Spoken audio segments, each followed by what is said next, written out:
Ramadan Mubarak to you all out there. It's that time of year once again when millions of Muslims across the world are going to be fasting during this month of Ramadan. And although this month should be focused primarily on our spiritual growth, focused on charity and getting closer to God, technology can and sometimes does get in the way. However, in this video, what I want to do is share with you my top 5 apps that I will use during this month of Ramadan and should hopefully help you get closer to reaching the spiritual focus that this month is all about.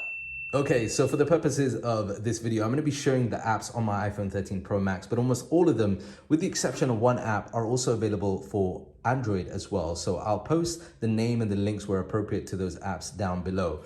But we're going to start off with the first app. Now, this month of Ramadan is all about getting back into a routine and rhythm. Some of us struggle with our prayers. So this app called Pillars, I think, is really, really good. It's probably one of the cleanest prayer timetable apps that I've seen on iOS. It's really nice, and I like how the graphic changes depending on the time of the day it is. And you're able to also get the feature of the Qibla here as well, which is very handy if you're out and about.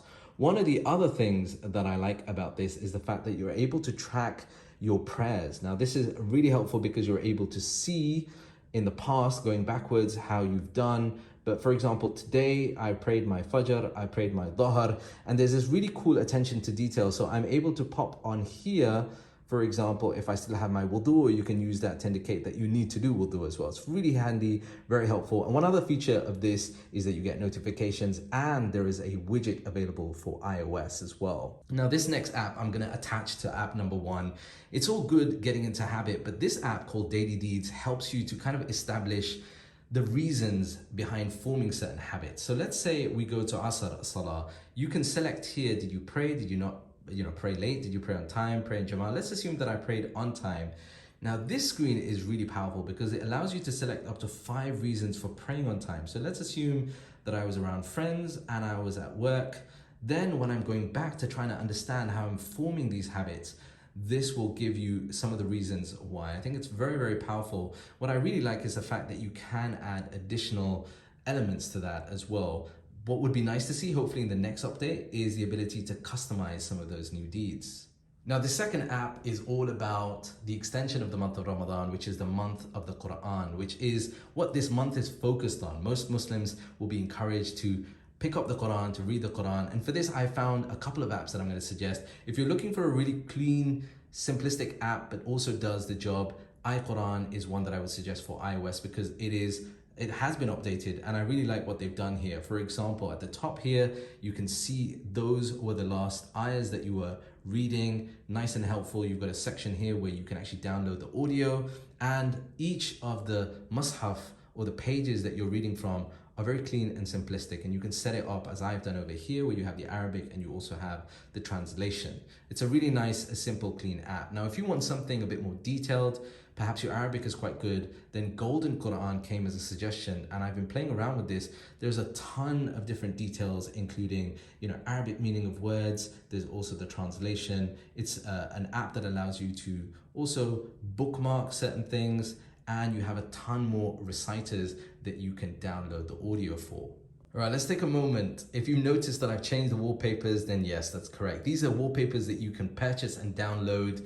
There'll be a link in the section below. These are my wallpapers that I'll be launching officially after Ramadan, but a proceed of all of the profits will go towards charity. So check it out if you like them. Now, this next app is really interesting. This is called Quranly, and this again is focused on reciting Quran, but I love what they have done. They've gamified reciting the Quran and basically made it much more attainable to hit your targets. And you set this up by putting in some information. You can choose how much of the Quran you want to recite, and it helps you to break down your goal of reciting the Quran. You can obviously read more than the set amount, but it's really simple, and it gives you very good graphics as to how much hasanat, for example, how many verses, how much time you spent reading. It's a very, very good app that I would highly, highly recommend. This next app is called ShareTheMeal. This is a really simple but very effective app to extend charity this month, and it's an app that you can download for both iOS and Android. I love the fact that you can donate to different causes. For example, sharing your first meal. You're able to choose how much you want to give and how many people it will affect. It's a very simplistic way of doing it, but really, really effective as well.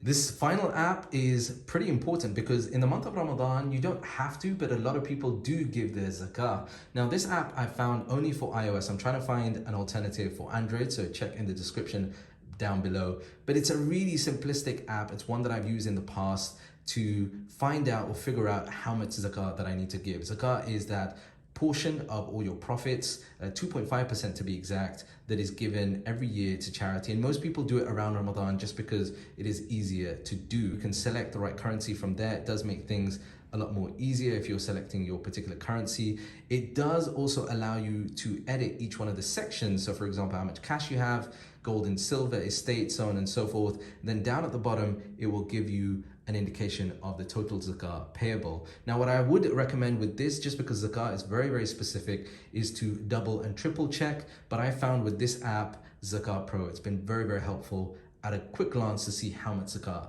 I need to give. Those were my top 5 apps for the month of Ramadan. If you're using an app that you feel that I need to know about or I missed out, let me know in the comments down below. And if you found this video useful, please do share it on your socials and also with your family and friends as a form of ajr for me. Now, check out this other cool video over here next.